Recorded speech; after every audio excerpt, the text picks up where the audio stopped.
অগ্ৰগতি সংঘ বৰাজাৰা ইয়াৰ মই সভাপতি।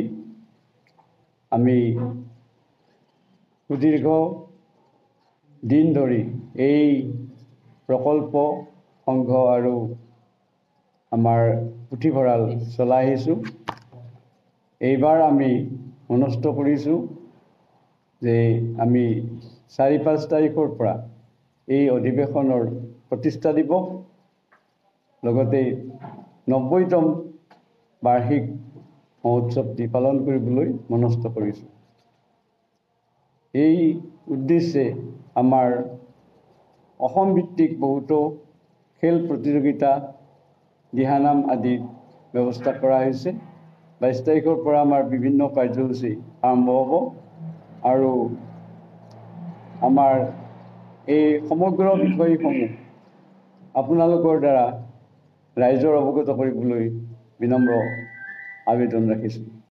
বৰাজাৰা অগ্ৰগতি সংঘ আৰু গ্ৰাম্য পুথিভঁৰালৰ এইবেলি 90তম বাৰ্ষিক অধিৱেশন আমি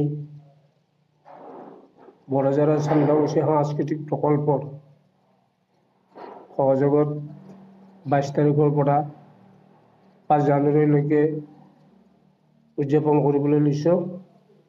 ইয়াত আমাৰ বিভিন্ন ধৰণৰ যেনে আমাৰ কাবাডী, ভলীবল, বেডমিণ্টন, গীতা শ্লোক, দিহানাম প্ৰতিযোগিতা, কুইজ প্ৰতিযোগিতা, লোকগীত প্ৰতিযোগিতা, যোগাসন আৰু হাফ মাৰাথন প্ৰতিযোগিতা আৰম্ভ হ'ব। লগতে আমাৰ নৃত্য প্ৰতিযোগিতা, কুইজ প্ৰতিযোগিতা, চিত্ৰাংকন প্ৰতিযোগিতা 22 তাৰিখৰ পৰা আৰম্ভ হ'ব 5 তাৰিখলৈ। 5 তাৰিখে নিশা 8 বজাত আমাৰ অসমৰ সুকন্ঠী গায়িকা দীপলিনা ডেকাৰ গীতৰ শৰাইৰে আমি সমাপ্ত কৰিম। স্মৰণীয় আমাৰ ইয়াৰ মাজতে আমাৰ এখন প্ৰতি বছৰে আগতে আমি হাতে লিখা আমাৰ ইন্দ্ৰধনু এখন মুখপত্ৰ আছিল। এইবুলি আমি ইন্দ্ৰধনুখন ছপা কৰিবলৈ সক্ষম হৈছোঁ। গতিকে সেইখনো আমি উন্মোচন কৰিম আৰু আপোনালোকক জনাবলৈ পাই সুখী হৈছোঁ যে বৰাজাৰা চান্দাউচি সাংস্কৃতিক প্ৰকল্পৰ জৰিয়তে আমি ইয়াত বিভিন্ন ধৰণৰ প্ৰশিক্ষণ চলি আছে। আমাৰ ইয়াত ধৰক আমাৰ চিলাই মেচিন প্ৰশিক্ষণ, art school, computer school, driving প্ৰশিক্ষণ, যোগাসন প্ৰশিক্ষণ, বিভিন্ন ধৰণৰ প্ৰশিক্ষণ চলাই থকাৰ উপৰিও বিভিন্ন ধৰণৰ খেল ধেমালি প্ৰশিক্ষণ ইয়াত চলি আছে। ইয়াৰ পৰা আমাৰ জিলা আৰু অসম ভিত্তিত খেল বিভাগত পুৰস্কাৰ পাবলৈ সক্ষম হৈছে।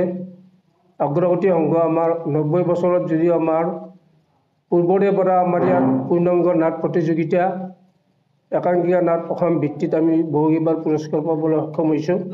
একাদিক্ৰমে বৰ্তমানলৈকেও আমাৰ এই পূৰ্ণাংগ নাট প্ৰতি বছৰে আমি শ্ৰী শ্ৰী বাসন্তী পূজাত মঞ্চস্থ কৰি আহিছোঁ। 5 তাৰিখে মুকলি সভাত আমাৰ ইয়াৰে সন্মানীয় ডাক্তৰ ভূপেন্দ্ৰ শৰ্মা আৰ্ণ বিশেষজ্ঞ নেমকেয়াৰ হস্পিটেলৰ আমাৰ ইয়াৰে তেখেত অনবৰত দুখে সুখে তেখেতে আমাৰ ইয়াত উপস্থিত হয়। গতিকে তেখেতে সভাপতিৰ আসন গ্ৰহণ কৰিব। লগতে আমাৰ মুখ্য অতিথি হিচাপে থাকিব মাননীয় শ্ৰীযুত জয়ন্ত মল্ল বৰুৱা, মন্ত্ৰী জনস্বাস্থ্য কাৰিকৰী বিভাগ আৰু নগৰ উন্নয়ন বিভাগ, অসম চৰকাৰ। বিশিষ্ট অতিথি হিচাপে থাকিব doctor Pradipjyoti Mahanta, royal global বিশ্ববিদ্যালয়ৰ ভাষা শিক্ষা বিভাগৰ অধ্যাপক, তেজপুৰ বিশ্ববিদ্যালয়ৰ সংস্কৃত অধ্যয়ন বিভাগৰ প্ৰাক্তন মুৰব্বী অধ্যাপক। মুখপত্ৰ উন্মোচন কৰিব ডক্টৰ বীৰেন কুমাৰ চক্ৰৱৰ্তী, সভাপতি অধ্যক্ষ, বৰনগৰ মহাবিদ্যালয়, চৰভোগ। সন্মানীয় অতিথি হিচাপে আমাৰ ইয়াত থাকিব ডাক্তৰ অঞ্জন জ্যোতি চৌধুৰী, বিশিষ্ট চিকিৎসক, গায়ক, সুবক্তা, মাননীয় ফণীন্দ্ৰনাথ শৰ্মাদেৱ, সাংগঠনিক সাধাৰণ সম্পাদক, হাৰিয়ানা প্ৰদেশ। এইখিনিতে মই ক'ব লাগিব যে আমাৰ মাননীয় ফণীন্দ্ৰনাথ শৰ্মাদেৱৰ অশেষ চেষ্টা কষ্টৰ ফলত আজি আমি এইখিনি ঠাই দেখিবলৈ সক্ষম হৈছোঁ। তেখেতে বিভিন্ন চ'ৰ্চৰ পৰা, বিভিন্ন ব্যক্তিৰ পৰা, চৰকাৰৰ পৰা যিয়ে নহওক গোটেইখিনি তেখেতৰ ইয়াত বহুত কষ্টৰ ফলত তেখেতে এইখিনি আমাক দেখুৱাবলৈ সক্ষম হৈছে। আজি সৰ্বাংগ সুন্দৰ হিচাপে আমি দেখিবলৈ পাইছোঁ একমাত্ৰ তেখেতৰ কাৰণে। আমাৰ আছে গ্ৰন্থ উন্মোচন হ'ব এখন ৰাধাকৃষ্ণ চক্ৰৱৰ্তী, তেখেতে দুখন কিতাপ ইয়াত উন্মোচন কৰিব। উন্মোচক হিচাপত ডক্টৰ বৰ্ণালী শৰ্মা গৌড়, বিশিষ্ট লেখক, অনুবাদক, অধ্যক্ষ, হেপ্পী হাৰ্টছ প্লে স্কুল। সাংস্কৃতিক সন্ধিয়াত উপস্থিত থাকিব আমাৰ মাননীয় নতুনকৈ হোৱা বিধায়ক দীপ্লি ৰঞ্জন শৰ্মা, চামগুৰি সমষ্টিৰ আমাৰ প্ৰাক্তন বিধায়ক নাৰায়ণ ডেকাদেৱ আমাৰ ইয়াত উপস্থিত থাকিব। আপোনালোকক ইতিমধ্যে আমাৰ সন্মানীয় সভাপতি আৰু সন্মানীয় সম্পাদকে আগন্তুক যি অধিৱেশনৰ লগত সংগতি ৰাখি যি অনুষ্ঠান আছে আটাইখিনি ক'লে। তথাপিতো আগন্তুক যি 22 তাৰিখৰ পৰা আমাৰ হ'ব লগা বিভিন্ন অনুষ্ঠান যি আছে, আমি নলবাৰীৰ যি এই পবিত্ৰ স্থান, এই বাসন্তী মন্দিৰ প্ৰাংগণে সাংস্কৃতিক প্ৰকল্প, তাত আপোনালোকৰ সহায় অবিহনে আমি একো কাম ভালকৈ কৰিব নোৱাৰিম, সেইটো একেবাৰে সঁচা কথা। সেইকাৰণে মই আপোনালোকক হৃদয়ৰ মোৰ নিভৃত কোণৰ পৰা আপোনালোকক অনুৰোধ জনাইছোঁ যে আপোনালোকে প্ৰতিটো অনুষ্ঠানতে আমাক সহায় সহযোগ কৰক।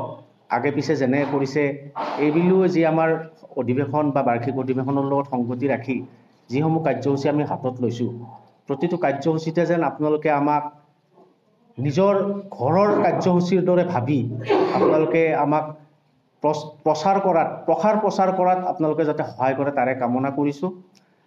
আৰু বিশেষভাৱে আমাৰ যি 4-5 তাৰিখে আমাৰ যি বৰ্ণাঢ্য কাৰ্যসূচীৰে আমাৰ যি বাৰ্ষিক অধিৱেশন অনুষ্ঠিত হ'ব, তাত আমাৰ নলবাৰী সমষ্টিৰ সন্মানীয় বিধায়ক, অসম চৰকাৰৰ কেবিনেট মন্ত্ৰী, আমাৰ এই চানকুচি গাঁৱৰে সুসন্তান জয়ন্তমল্ল বৰুৱা ডাঙৰীয়া আমাৰ মাজত উপস্থিত থাকিব মুখ্য অতিথি হিচাপে। ইতিমধ্যে আমাৰ সম্পাদক মহোদয়ে আপোনালোকক ক'লে। আৰু সন্ধিয়া যি সাংস্কৃতিক অনুষ্ঠান, অসমৰ যুৱ প্ৰজন্মৰ হাৰ্টথ্ৰব, জুবিন গাৰ্গ যুৱ প্ৰজন্মৰ হাৰ্টথ্ৰব আৰু দীপলিনা ডেকাও আমাৰ যি যুৱ সমাজ আছে, যুৱ সমাজৰ প্ৰতিজনৰে প্ৰিয় গায়িকা দীপলিনা ডেকা মহোদয়ে আমাৰ মাজত আহি সংগীত পৰিৱেশন কৰিব। সেই সংগীত পৰিৱেশন অনুষ্ঠানটি, সেই সাংস্কৃতিক অনুষ্ঠানটি আনুষ্ঠানিকভাৱে উদ্বোধন কৰাৰ বাবে আমাৰ ভাৰতীয় জনতা পাৰ্টী অসম প্ৰদেশৰ মাননীয় সাধাৰণ সম্পাদক, চামগুৰি সমষ্টিৰ সন্মানীয় বিধায়ক দীপ্লু ৰঞ্জন শৰ্মা ডাঙৰীয়া উপস্থিত থাকিব। লগতে আমাৰ বৰক্ষেত্ৰী সমষ্টিৰ প্ৰাক্তন বিধায়ক GMDৰ সন্মানীয় অধ্যক্ষ নাৰায়ণ ডেকা ডাঙৰীয়াও উপস্থিত থাকিব। আৰু এটি বিশেষ অনুষ্ঠান এইবাৰ আমি এতিয়া হাতত লৈছোঁ, অহা 27, 28, 29 ডিচেম্বৰ তাৰিখে নলবাৰী জিলাভিত্তিক দিহানাম প্ৰতিযোগিতা পতাৰ বাবে ইয়াত ইচ্ছা প্ৰকাশ কৰিছোঁ আমি। ইতিমধ্যে আমাৰ 80% কাম সম্পূৰ্ণ হৈছে। ইতিমধ্যে আমাৰ বিভিন্ন দিহানাম দলে আমাৰ ইয়াত যোগদান কৰিছে। আৰু আমাৰ এই গাঁৱৰ বিশিষ্ট কবিৰাজ, এই গাঁৱৰ নিবাসী প্ৰয়াত কৃষ্ণপতি শৰ্মা ডাঙৰীয়াৰ সোঁৱৰণিত আমি এই দিহানাম প্ৰতিযোগিতাখনি অনুষ্ঠিত কৰিম। সেই দিহানাম প্ৰতিযোগিতাখনত পুৰস্কাৰ হিচাপে, প্ৰথম পুৰস্কাৰ হিচাপে আছে 31,001 টকা, দ্বিতীয় পুৰস্কাৰ হিচাপে আছে 21,001 টকা আৰু তৃতীয় পুৰস্কাৰ হিচাপে আছে 15,001 টকা। আমি আপোনালোকে আটাই জানে যে নলবাৰী শ্ৰী শ্ৰী হৰি মন্দিৰত বৰ জাক জমকতাৰে দিহানাম প্ৰতি বছৰে পালন কৰে নলবাৰী ৰাস মহোৎসৱত হৰি মন্দিৰত। আৰু আমিও এইবুলি প্ৰয়াস কৰিছোঁ যে দিহানামখন আমি সুন্দৰভাৱে পালন কৰাৰ বাবে, অনুষ্ঠিত কৰাৰ বাবে আমি ইয়াত ইচ্ছা প্ৰকাশ কৰিছোঁ। কিন্তু নলবাৰীৰ স্থানীয় সন্মানীয় সংবাদদাতাসকলে যদি আমাক সহায় সহযোগিতা কৰে, নিশ্চিতভাৱে আপোনালোকে কৰিব। কাৰণ আগে পিছেও বৰাজৰা সাংস্কৃতিক প্ৰকল্পই হওক বা বাসন্তী পূজাই হওক, আপোনালোকে প্ৰতিদিনে আমাক সহায় কৰি আহিছে। আৰু আগন্তুক দিহানামে হওক বা যিকোনো আমাৰ খেল ধেমালি, বেডমিণ্টন, কাবাডী, ভলীবল বা আমাৰ হাফ মাৰাথান, আমি যোৱাবেলিৰ পৰা এটি হাফ মাৰাথান প্ৰতিযোগিতা এটি অনুষ্ঠিত কৰিছিলোঁ। যোৱাবেলি খুব সুন্দৰভাৱে আমাৰ হাফ মাৰাথন প্ৰতিযোগিতাখনি সম্পন্ন হৈছিল। আৰু বেডমিণ্টন প্ৰতিযোগিতা আমাৰ 2 বছৰ ধৰি চলি আছে, এইবুলিও আমি পাতিছোঁ। প্ৰতিটো অনুষ্ঠানত যাতে আপোনালোকে আমাক 100% সহযোগিতা কৰে, তাৰ বাবে অনুৰোধ জনাইছোঁ। আৰু আমাৰ এই যি বৰাজৰা সাংস্কৃতিক প্ৰকল্পই হওক বা বাসন্তী মন্দিৰ প্ৰাংগণেই হওক, আমাৰ ইতিমধ্যে শিৱশংকৰ ডেকা ডাঙৰীয়া আমাৰ সম্পাদক মহোদয়ে কৈছে যে এগৰাকী এই গাঁৱৰে সুসন্তান, আমাৰ ভাৰতীয় জনতা পাৰ্টী হাৰিয়ানা প্ৰদেশৰ সাংগঠনিক সাধাৰণ সম্পাদক ফণীন্দ্ৰনাথ শৰ্মা ডাঙৰীয়াৰ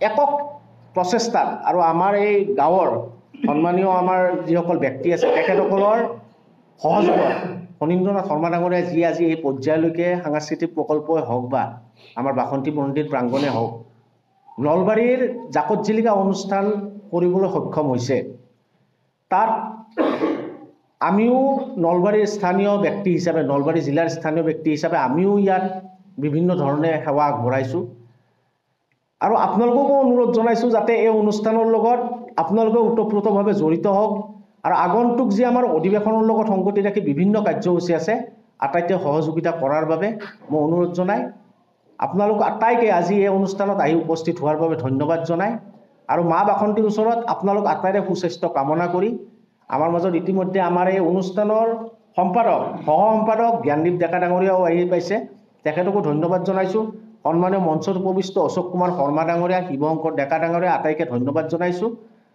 আৰু প্ৰভু বাসন্তী মাৰ ওচৰত আমি আপোনালোকক সদায় আশীৰ্বাদ কৰিবলৈ প্ৰাৰ্থনা জনাই এই প্ৰেছ মিটটি ইমানতে সমাপন হোৱা বুলি ঘোষণা কৰিছোঁ ধন্যবাদ Stay informed, stay ahead. News NE 365